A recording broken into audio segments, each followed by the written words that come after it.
বাজেটে সাধারণ করদাতাদের জন্য বার্ষিক করমুক্ত আয়ের সীমা ৩.৫ লাখ টাকা থেকে বাড়িয়ে ৪.৫ লাখ টাকা করার প্রস্তাব দিয়েছে ব্যবসায়ীদের শীর্ষ সংগঠন এফবিসিসিআই।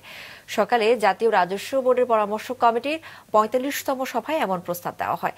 নারী করদাতা ও ৬৫ বছর বয়সের ঊর্ধ্বে করদাতাদের জন্য করমুক্ত আয়সীমা ৫ লাখ টাকা করার প্রস্তাব দেয় এফবিসিসিআই। সংগঠনটি বলছে, মূল্যস্ফীতি ও ক্রমবর্ধমান জীবনযাত্রার ব্যয় বিবেচনা নিয়ে করমুক্ত আয়ের সীমা বাড়ানো জরুরি। গ্যাস সংকট সমাধান, শিল্প কারখানার যন্ত্রাংশের আমদানি শুল্ক কমিয়ে আনা ও খাত ভিত্তিক ভ্যাট কমিয়ে আনার পাশাপাশি কিছু কিছু ক্ষেত্রে কর প্রত্যাহার করার দাবিও জানানো হয়। পরামর্শ দেওয়া হয় করের আওতা বাড়ানোর।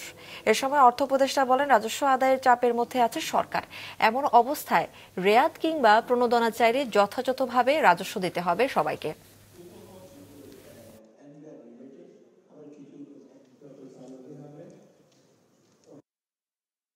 আমরা অনেক প্রেসারে আছি, আমাদের রাজস্ব বাড়াতে হবে, আবার ওইদিকে আমার সরকারও চালাতে হবে, আপনাদেরকেও ইনসেন্টিভ দিতে হবে। সেখানে তো টাকা পয়সা দরকার। ইনসেন্টিভ মানে রেয়াত দিলে নেগেটিভ, মানে আমার আরেকটা দিকে এক্সপেন্ডিচার। রেয়াত দেওয়া মানে তো ওই আয়টা আমরা পাবো না। ওদেরকে চিন্তা ভাবনা করতে। এখন যদি বলেন যে সব রেয়াত দিয়ে দেন, সব কিছু ছেড়ে দেবেন, ট্যাক্স তো আপনার দিতে হবে, রাজস্ব দিতে হবে।